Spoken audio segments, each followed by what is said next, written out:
First one is customer, second one is suppliers, third one is competitors, government, public, market. ये सारी चीज़ें ऐसी है, ये सारे फैक्टर्स ऐसे हैं जिसका बिज़नेस का जिस पर बिल्कुल भी कंट्रोल नहीं है। ये बिज़नेस के बाहर रहते हैं और इनके फैशन में, इनके डिमांड्स में चेंज होता रहता है। दैन इकोनॉमिक रिफॉर्म सिंस 1991 और न्यू इकोनॉमिक पॉलिसी जो आपकी आई है और जो भी इकोनॉमिक्स में हमारे चेंजेस हुए हैं। First one is liberalisation, it refers to end of licence and regulations and control which put on industries before 1991।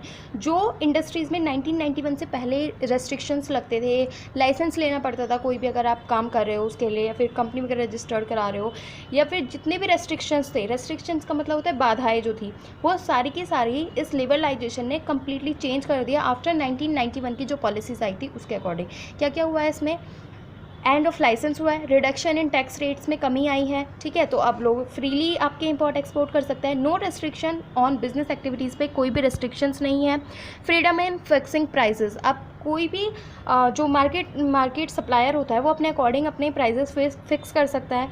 Freedom in movement of goods के मूवमेंट में भी फ्रीडम आई है। Next one is privatisation.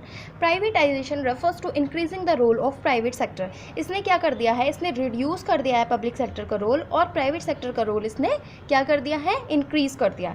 Disinvestment of public sector, इससे क्या हुआ है? जो पब्लिक सेक्टर था उसने अपना जो इन्वेस्ट करते थे पहले जो गवर्नमेंट या पब्लिक सेक्टर, उसको डिसइन्वेस्टमेंट वो कम कर दिया है, ख़त्म ही कर दिया एक तरह से। Public sector acquires more than 51% shares. Private sector के पास अब कितना है? 51% से ज़्यादा शेयर्स आ गए हैं। Then globalisation, it refers to integration का मतलब होता है मिलाना, द इंडियन इकोनॉमी को विद वर्ल्ड्स की इकोनॉमी के साथ मिला दिया है। उससे क्या हुआ है? Free flow of goods and services का फ्री फ्लो होने लगा है, कोई भी रेस्ट्रिक्शंस नहीं है। आप किसी भी कंट्री में से आप गुड्स मंगा सकते हो, वहाँ भेज सकते हो। Free flow of information and technology, free flow of capital, कोई भी मशीन इक्विपमेंट ये सब भी आप मंगा सकते हो। फ्री मूवमेंट ऑफ पीपल, लोग कोई भी कहीं भी जा सकता है और आ सकता है। इसके ऑब्जेक्टिव क्या रहे हैं इकोनॉमिक रिफॉर्म्स के? ये कई बार आ जाता है। तो modernisation of the industrial system of the country, इससे क्या हुआ है? हमारी जो इंडस्ट्रियल सिस्टम है हमारी कंट्री की, उसमें मॉडर्नाइजेशन आया है, यानी कि न्यू इक्विपमेंट्स आए हैं। इनकरेजमेंट, प्राइवेट इन्वेस्टमेंट बढ़ गई है, तो डिसीजंस वगैरह सब कुछ क्विकली होने लगे हैं अब। अट्रैक्ट फॉरेन इन्वेस्टमेंट, अब जो फॉरेनर्स आते हैं यहाँ पर इन्वेस्टमेंट करते हैं, फॉरेन कंपनीज़ वगैरह अपनी कंपनीज यहाँ पर स्टेब्लिश करती है। Connecting Indian economy with world economy, हमारी इंडियन इकनॉमी जो है वो वर्ल्ड इकनॉमी के साथ कनेक्ट हो गई है।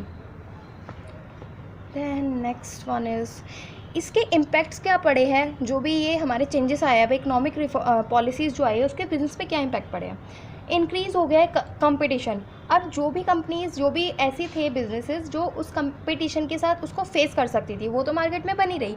बाकी जो वो फेस नहीं कर सकती थी, जिनके पास टेक्नोलॉजीज़ नहीं थी, अच्छे लेबर्स नहीं थे, वो मार्केट छोड़कर उनको जाना पड़ा, जिनके पास न्यू टेक्नोलॉजीज़ एडप्ट करने के लिए जो रेस्ट्रिक्ट कर रहे थे।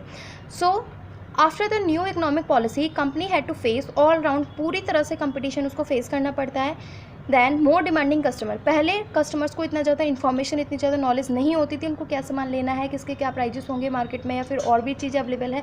लेकिन अब फुल नॉलेज के साथ कस्टमर है, क्योंकि now customer is the king of market. Rapidly changing technological environment, जो टेक्नोलॉजिकल एनवायरनमेंट है वो रैपिडली का मतलब होता है लगातार चेंज होता जा रहा है। द रीज़न इज़ इंक्रीज, जिसकी वजह से, क्या रीज़न है उसका? उसकी वजह से हमारा कॉम्पिटिशन इंक्रीज हो रहा है।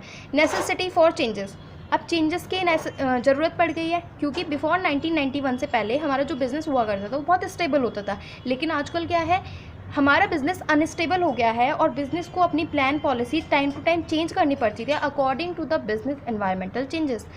Then need for developing human resources, अब जो ह्यूमन रिसोर्सेज है उनको डेवलप करने की भी ज़रूरत आ गई है, क्योंकि पहले कुछ और टेक्नोलॉजीज़ थी, पहले उनको किसी और चीज़ की ट्रेनिंग दी गई थी, अब न्यू मशीन्स, न्यू इक्विपमेंट्स आ गए, तो उसके अकॉर्डिंग उनको ट्रेनिंग देनी है।